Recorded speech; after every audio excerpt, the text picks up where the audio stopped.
Hello friends, this is Harsh Anand. I welcome you all at शिक्षा। तो last class में daily dose का एक क्लास अभी तक हुआ है। लास्ट क्लास में हम एक चैप्टर देख चुके हैं इसका। आज दूसरे की बात करेंगे, that is what second class. ठीक है ना। तो चलिए आज फिर से मैं आपके लिए 5 वर्ड्स का जो सीरीज़ है वो लेकर के आया हूँ। याद करने का एकदम सही तरीका, सटीक तरीका। परेशान नहीं होना है, बस देखते रहना है, आप अपने आप सीख जाइएगा। ठीक है ना। जैसे कहते हैं ना कि मुश्किलें दिल के इरादे को आजमाती है। क्या? मुश्किलें दिल के इरादे को आजमाती है, स्वप्न के पर्दे निगाहों से हटाती है। हौसला मत हारना, गिर करो मुसाफिर, ठोकरें इंसान को चलना सिखाती है कि नहीं? तो खा खा के सीख ही जाएंगे। तो फर्स्ट वर्ड इज व्हाट? अब्रीजमेंट। अब्रीजमेंट का मतलब क्या होता है? Short summary. शॉर्ट समरी, ठीक है ना। शॉर्ट समरी हिंदी में अगर बात करें तो सारांश बोलते हैं। संक्षेपण जो आप लोग लिखते हैं उसको हम अब्रीजमेंट, ये नाउन है शब्द। क्या है? This is what? Noun. Noun. देखिए, किसी वर्ड के लास्ट में अगर TION लगा रहे, MENT लगा रहे और भी बहुत सारे हैं, तो ये सब नाउन कंसिडर होते हैं। NESS लगा रहे, वो बात की बात है, बात करेंगे उसमें।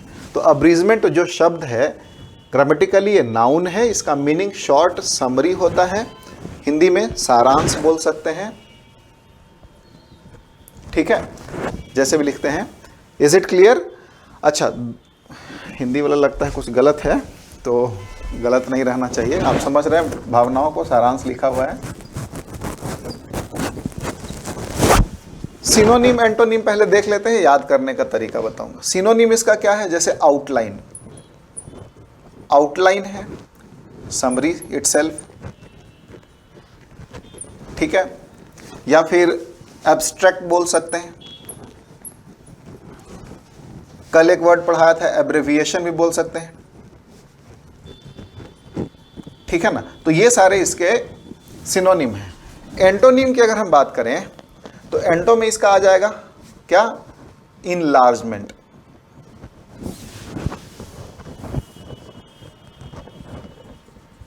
एक्सपेंशन, ठीक है। इनलार्जमेंट या एक्सपेंशन, ये है। Is it clear? तो अब इसको याद कैसे? समस्या क्या है? याद रखना। अब सपोज करिए ये रिवर है। क्या है भाई? नदी है। तो नदी के इस तरफ से उस तरफ अगर आपको क्रॉस करना हो तो बड़ा लंबा रास्ता, पता ना कहाँ नदी एंड करे, उधर से घूम करके जाना पड़ेगा। सपोज करिए यूं ऐसे गए, तो एक वर्ड है इसमें, what is that? Bridge. BRIDG। Bridge का मतलब आप जानते हैं पुल होता है। तो इतना लंबा घूमने के बजाय हम एक पुल बना दें, ब्रिज बना दें, ठीक है ना। तो ब्रिज बना दें तो ये रास्ता क्या हो गया? शॉर्ट हो गया, कम हो गया। तो इसी से आपको याद रहेगा अब्रीजमेंट का मतलब क्या होता है? छोटा होता है, कम होता है। Is it clear? जीवन में कभी नहीं भूल पाएंगे, बस मेरी बातों को ध्यान से सुने। बात समझ में आया कि नहीं समझ में आया? हाँ कि ना? क्लियर है? चलिए, अब कभी भूलने वाला बात ही नहीं है। जैसे ही आपको वर्ड आपको दिखाई दे अब्रीजमेंट, आपको पुल याद आना चाहिए, ठीक है, कि छोटा कर देता है रास्ता। अगला वर्ड है एब्सकॉन्ड। एब्सकॉन्ड का मतलब होता है टू गो अवे। क्या? To go away suddenly. To go away suddenly, बच निकलना, ठीक है ना। बच निकलना, क्या? बच निकलना। बेसिकली ये वर्ड का यूज कहां होता है, कैसे होता है? जैसे कोई क्रिमिनल है, उसके घर में पुलिस ने रेड मारा, रेड लगाया, ठीक है, और वो क्या पीछे के दरवाजे से भाग जाए। आप मूवीज देखते हैं, उसमें जनरली ऐसा ही होता है, नहीं, पीछे के दरवाजे से कट लेता है। तो इसको बोलते हैं एब्सकॉन्ड, मतलब बच निकलना। किससे बच निकलना? तो अरेस्ट को अवॉइड करना या फिर पीछे के दरवाजे से बच निकलना, पुलिस से भाग जाना। We call it abscond. Is it clear? Synonym की अगर हम बात करें तो इसका सिनोनिम हो जाएगा run away. Run away, flee. Run away, flee, ठीक है ना, भाग जाना। Is it clear?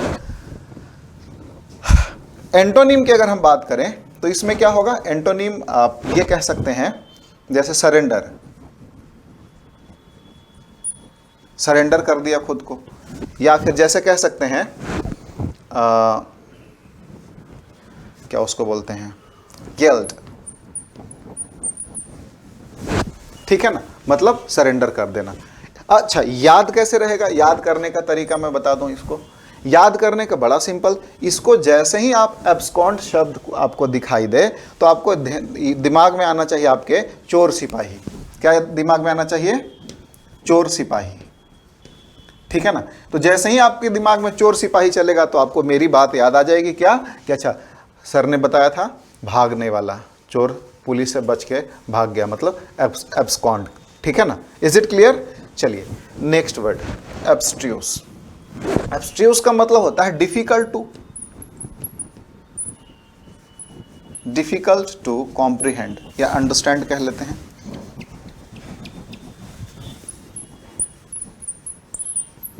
किसी भी चीज को समझने में कठिनाई होना, हिंदी लिख दूं, समझने में कठिनाई होना। Is it clear? क्या है? समझने में, कोई भी चीज जैसे आपको समझाया जाए but you are not able to understand that. For example Kabir के दोहे, ये कैसे याद रहेगा? कबीर दास जो हैं के दोहे, है ना, दिलवाल क्या है, बंटी शर्मा की दुल्हनिया या क्या कुछ है, ये सब तो याद रहता है ना। तो वैसे ही आपको याद रखना है क्या, कबीर के दोहे। जैसे कबीर का दोहा समझने में बड़ा मुश्किल है, बोल लेते हैं। जैसे कबीर दास ने कहा, कबीर दास की उल्टी बानी, बरसे कंबल भीगे पानी। अब वो क्या कहना चाहते हैं आपके समझ में तो नहीं आया, तो वो क्या है? एब्स्ट्रूस है। क्या है? अपने समझ का बाहर है। अब कोई लंबा, अब मान के चलिए स्टूडेंट है क्या आर्ट्स का, उसके सामने अब न्यूक्लियर साइंस बात करने लगिए तो बोलेगा ना, अरे भाई चल अपने ही पास रख। क्या है उसके लिए? एब्स्ट्रूस है, ठीक है ना। तो डिफिकल्ट टू अंडरस्टैंड हो गया। Is it clear? अब सिनोनिम की अगर हम बात करें इसका, तो सिनोनिम हो जाएगा इसका ऑब्सक्योर, और एक अच्छा वर्ड और है रिकॉन्डाइट, ठीक है ना। तो ये दोनों सिनोनिम अच्छे सिनोनिम हैं, दोनों को याद रखिएगा। जैसे मतलब अच्छे कहने का मतलब इंपॉर्टेंट वर्ड्स होते हैं, ठीक है ना।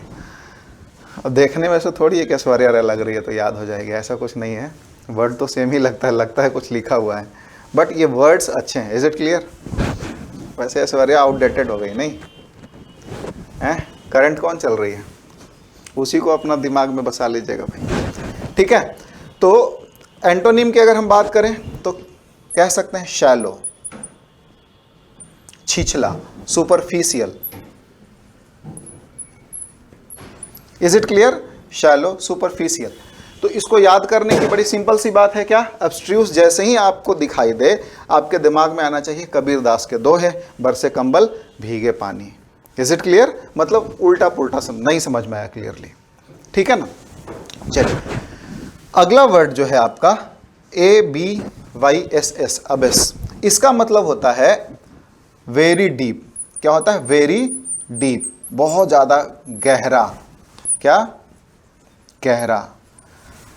बॉटमलेस पिट, पिट माने होता है गड्ढा, और बॉटमलेस माने बिना, उसका मतलब अंत ही नहीं है। We call it abyss. इसका सिनोनिम, जैसे ही ये वर्ड आपको दिखाई दे आपके दिमाग में चलना चाहिए ओशन। एग्जाम्पल क्या? ओशन, समुद्र। समुद्र का अंत ही नहीं पता है कि कहाँ है आखिरकार, है कि नहीं। वैसे ही मान लिया है, मेजर कर लिया है, झूठ मूठ का अलग बात है, मतलब सच सच का ही। लेकिन बोलते नहीं है कि और छोर ही नहीं मिल रहा है उसका, तो वो क्या होता है? We call it what? अबिश। Is it clear? चलिए वेरी गुड। अच्छा, इसका सिनोनिम की अगर हम बात करें तो क्या हो जाएगा? एक तो कि वेरी डीप लिख ही दिया है, ठीक है, चास्म। एंटोनिम की अगर हम बात करें तो एलिवेशन, ठीक है ना। एलिवेशन या एलिवेशन मतलब समझ में आता है ना, जो ऊंचा होता है, समिट भी कह सकते हैं, ठीक है ना। Is it clear? चलिए, तो ये भी याद रह जाएगा ओशन से। लास्ट वर्ड है आपका एसिड, ACCED, एसिड। इसका मतलब क्या होता है? देखिए, राजी होना, राजी होना, राजी होना, टू एग्री, ये वर्ब है। To agree. अच्छा ये कैसे याद रहेगा, 14 फरवरी आने वाला है, मतलब हर साल आता है, तो आप किसी को जा करके क्या दे दिए गुलाब, ऐसे कुछ होता है ना गुलाब, मैंने तो देखा भी नहीं है भाई, आप लोग तो प्रैक्टिकल किए होंगे, है कि नहीं। तो आप किसी को दे दिए जा करके, अगर वो राजी है तो स्वीकार कर ली, तो उसके सिनोनिम्स बनेंगे, क्या बनेंगे सिनोनिम, जैसे कि एग्री हो गई, हाँ कि ना, कंकर, एसिड, अच्छा एसिड तो ऑलरेडी लिखा हुआ है, सब्सक्राइब, ठीक है ना। अब जैसे हम बोलते हैं हमारा चैनल को सब्सक्राइब कर लीजिए, मतलब आप हमसे एग्री हैं, तभी तो है ना, एसिड का ही सिनोनिम है ये, ठीक है ना। एग्री हो गया, कंकर हो गया, एसेंट, ASS, एसेंट, इसका मतलब ही सहमत होना होता है। Is it clear. तो ये सारे वर्ड्स क्या हैं, इसके सिनोनिम्स हैं। अब राजी ना हुई, तीर आपका उल्टा चल गया, तो क्या हो जाएगा, एंटोनिम आ जाएगा, क्या, डिसेंट, डिसएग्री, ठीक है ना, ये आपके सिनोनिम हो गए। Is it clear. तो ये भी याद रह जाएगा भाई, एसिड वाला कैसे, 14 फेब से, हाँ कि ना। तो सिनोनिम हो गया, एंटोनिम हो गया। और ये जो वर्ड है, अगर आप मेरे से राजी हैं, अब आपकी कहानी तो मेरे को पता नहीं है कि आगे आपके साथ क्या होने वाला है, हैं, एक्सेप्ट या रिजेक्ट, हाँ कि ना, लेकिन अपनी कहानी कर लें। अगर आप मेरे से राजी हैं तो अपना ये चैनल सब्सक्राइब कर लीजिए, शेयर कर लीजिए, ठीक है। मिलते हैं फिर नेक्स्ट क्लास में, आज के लिए बस इतना ही। आप सभी को जय हिंद।